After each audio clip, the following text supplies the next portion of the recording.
নমস্কার তোমাদের সবাইকে সানা স্মাইল এডুকেশন সেন্টারে স্বাগত জানিয়ে আজকের ক্লাসটি শুরু করছি। আজকে তোমাদের সঙ্গে আলোচনা করব তোমরা যারা সপ্তম শ্রেণীর দ্বিতীয় পর্যায়ক্রমিক মূল্যায়ন পরীক্ষা দেবে তোমাদের জন্য রায় ও মার্টিন প্রশ্ন বিচিত্রা থেকে আজকে সমাধান করব সপ্তম শ্রেণীর পরিবেশ ও বিজ্ঞান বিষয়ের মডেল নাম্বার 12 অর্থাৎ 12 নম্বর স্কুলের যে সমস্ত ছোট ও বড় প্রশ্নগুলি আছে তার সমস্ত প্রশ্নের উত্তরের সমাধান করে দেখাবো। চলো দেরি না করে মূল বিষয়ে যাওয়া যাক। প্রথমে দেখো সমাধান করবো ফিজিক্যাল সায়েন্স কি আছে। এক দাগের প্রশ্নের উত্তরটা হবে অপশন ডি। দুইয়ে দেখো কি আছে, রামধনু সৃষ্টির কারণ উত্তরটা হবে আলোর বিচ্ছুরণ, অপশন বি। তিনে দেখো চুম্বকত্বের নিশ্চিত পরীক্ষা হলো উত্তরটা হবে অপশন বি, শুধু বিকর্ষণ ধর্মের পরীক্ষা। চারে দেখো একটি দণ্ডচুম্বকে 3টি টুকরো করা হলো উত্তরটা হবে অপশন সি, 3টি টুকরোই চুম্বক থাকবে। পাঁচে দেখো রাসায়নিক শক্তি তড়িৎ শক্তিতে রূপান্তরিত হয়, এটা উত্তর হবে অপশন বি, ব্যাটারিতে। পরবর্তী প্রশ্ন দেখো, দুই দাগের নিম্নলিখিত প্রশ্নগুলোর উত্তর দাও। একে আছে সূচিচিত্র ক্যামেরায় গঠিত ছবি প্রতিকৃতি না প্রতিবিম্ব, উত্তরটা হবে প্রতিকৃতি। দুইয়ে দেখো কি বলেছে, একটি রশ্মি জল থেকে কাছে প্রতিসৃত হলে প্রতিসৃত রশ্মিটি প্রকৃতি কিরূপ হবে, উত্তরটা লিখবে প্রতিসৃত রশ্মিটি আপতিত রশ্মির দিকে বেঁকে যাবে। তিনে দেখো প্রিজম দ্বারা সাদা বর্ণের রশ্মি বিচ্ছুরণ মধ্যবর্ণ কোনটি, উত্তরটা হবে সবুজ। তারপরে দেখো চারের এলইডি, এটা তোমাদের পাঠ্য বইতে 59 পেজে আছে, হ্যাঁ 59 পেজে পাঠ্য বইতে আছে। পাঁচে দেখো একটি জীবাশ্ম জ্বালানির নাম লেখো, উত্তরটা লিখবে পেট্রোল। পরবর্তী দেখো তিন দাগের কি আছে, নিজের প্রশ্নগুলো উত্তর দাও। একে আছে আলোর নিয়মিত ও বিক্ষিপ্ত প্রতিফলনের দুটি পার্থক্য লেখো, দেখো উত্তর। দেখে নাও প্রশ্নের উত্তরটি সুন্দর করে দেওয়া আছে, অবশ্যই তোমরা বিষয় উল্লেখ করে লিখবে, দেখে নাও। চলো পরবর্তী প্রশ্ন দেখো। পরবর্তী আছে দুই দাগের প্রশ্নের উত্তরটা হবে 1.16 মিটার। তারপরে দেখো তিন দাগের কি বলেছে, তড়িৎ চুম্বকের মেরু শক্তি বাড়ানোর দুটি উপায় লেখো, দেখো উত্তর। দেখে নাও প্রশ্নের উত্তরটি তোমরা এখান থেকে এই পর্যন্ত লিখবে,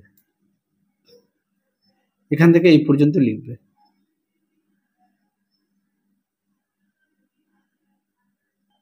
পরবর্তী প্রশ্ন দেখো চার দাগের, প্রাইমারি সেল বা ডিসপোজেবল সেল কাকে বলে, দেখো উত্তর। এটা তোমাদের পাঠ্য বইতে 49 পেজে আছে, একটু দেখে নিও, হ্যাঁ পাঠ্য বইতে 49 পেজে আছে। পরটা দেখো চার দাগের এই প্রশ্নের উত্তরটা পাঠ্য বইতে সুন্দর করে দেওয়া আছে, একটু দেখো। যদি দেখো মেরুজ্যোতি বা অরোরা কিভাবে সৃষ্টি হয়, দেখো উত্তর। দেখে নাও প্রশ্নের উত্তরটি এখান থেকে এই পর্যন্ত লিখবে, দেখো অরোরা, এখান থেকে এই পর্যন্ত লিখবে। পরবর্তী প্রশ্ন দেখো তিন দাগের, ফিউজ তার কি, এর প্রয়োজনীয়তা সম্পর্কে লেখো, দেখো উত্তর। দেখে নাও ফিউজ তার সুন্দর করে দেওয়া আছে, দেখে নাও। পরবর্তী দেখো তিনের, বায়ু শক্তি ব্যবহারের সুবিধাগুলি লেখো, দেখো উত্তর। দেখে নাও বায়ু শক্তি ব্যবহারের সুবিধা, এটা সুবিধা এটা অসুবিধা, দেখে নাও সুন্দর করে দেওয়া আছে।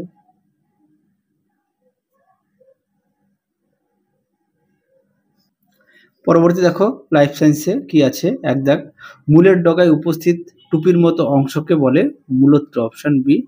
দিয়ে দেখো কাণ্ডের যে জায়গা থেকে শাখা বা পাতা বের হয় সেই জায়গাটিকে পর্ব, অপশন বি। তিনে দেখো রূপান্তরিত অর্ধ বায়বীয় কাণ্ড দেখা যায় যে উদ্ভিদে, সেটি হলো উত্তরটা হবে কচুরিপানা, অপশন বি। চারে দেখো ফুলের যে অংশটি ফলে পরিণত হয় সেটি হলো, সঠিক উত্তর হবে ডিম্বাশয়, অপশন ডি। পাঁচে দেখো গাঢ় নুন জল হলো লোহিত রক্তকণিকার সাপেক্ষে, উত্তরটা হবে হাইপারটনিক, অপশন সি। পরবর্তী দেখো ছয় দাগের অঙ্কুরোদ্গমের জন্য আবশ্যিক হলো, সঠিক উত্তর হবে carbon die oxide, option D. পরবর্তী দেখো কি বলেছে দুই দাগের একের, উত্তরটা হবে পত্রমূল পত্রবিন্দুকে কাণ্ডের পর্বের সঙ্গে যুক্ত করে। দুই দেখো একটি একক পত্রের উদাহরণ হলো, উত্তরটা হবে অসত্য। দুই তিনে দেখো আমের বীজ দুটি বীজপত্র নিয়ে গঠিত। চারে দেখো সেপটিক ট্যাঙ্কের বিষাক্ত গ্যাসটি হলো H2S। পাঁচে দেখো উত্তরটা হবে ইথার পরাগযোগ। আচ্ছা ছয়ের উত্তরটা হবে মৃদভেদী, হ্যাঁ তোমরা একটু দেখে নাও। পরটা দেখো সত্য মিথ্যা কি আছে, এক দাগের প্রথম উত্তরটা হবে মিথ্যা, দুই দাগেরটা হবে মিথ্যা, তিন দাগেরটা হবে মিথ্যা, চারেরটা হবে সত্য, পাঁচেরটা হবে মিথ্যা, ছয়েরটা হবে সত্য। পরবর্তী দেখো কি আছে, একটা চিত্র দেওয়া আছে, হ্যাঁ কি বলেছে, একটি আদর্শ ফুলের চিত্র এঁকে প্রদত্ত অংশগুলো চিহ্নিত করো, বহিস্থক, অন্তঃস্থক, মধ্যতক, বীজ। তারপর বলেছে একটি যৌগিক ফলের উদাহরণ দাও, উত্তরটা লিখবে কাঁঠাল। চলো চিত্রটা একটু দেখাই, দেখে নাও আদর্শ ফল। পরবর্তী দেখো কি আছে, কি বলেছে, ব্যাপন ও অভিস্রবণের দুটি পার্থক্য লেখো, দেখে নাও।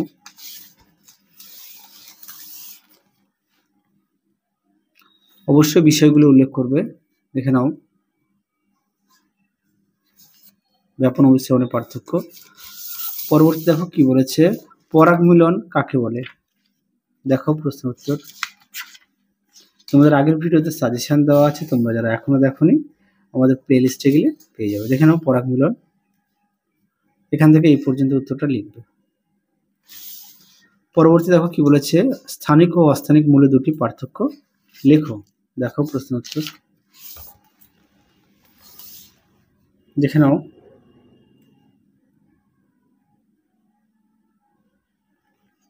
অবশ্যই বিষয়গুলো লিখবে।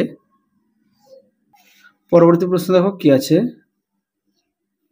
3 দেখে শিলাবিন্যাস বলতে কি বোঝায়? দেখো উত্তর। দেখে নাও শিলাবিন্যাস কাকে বলে, সুন্দর করে দেওয়া আছে। শিলাবিন্যাসের প্রকারভেদ দেখে নাও।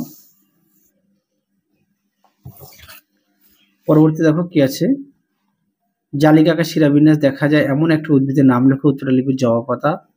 পরবর্তী দেখো, একটি সম্পূর্ণ ও একটি অসম্পূর্ণ ফুলের উদাহরণ দাও। সম্পূর্ণ ফুল হচ্ছে জবা, অসম্পূর্ণ ফুল হচ্ছে কুমড়ো। তাহলে চলো আজকের মতো এখানেই সমাপ্ত করছি। আবার দেখা হবে খুব শীঘ্রই তোমাদের পরবর্তী ভিডিওতে।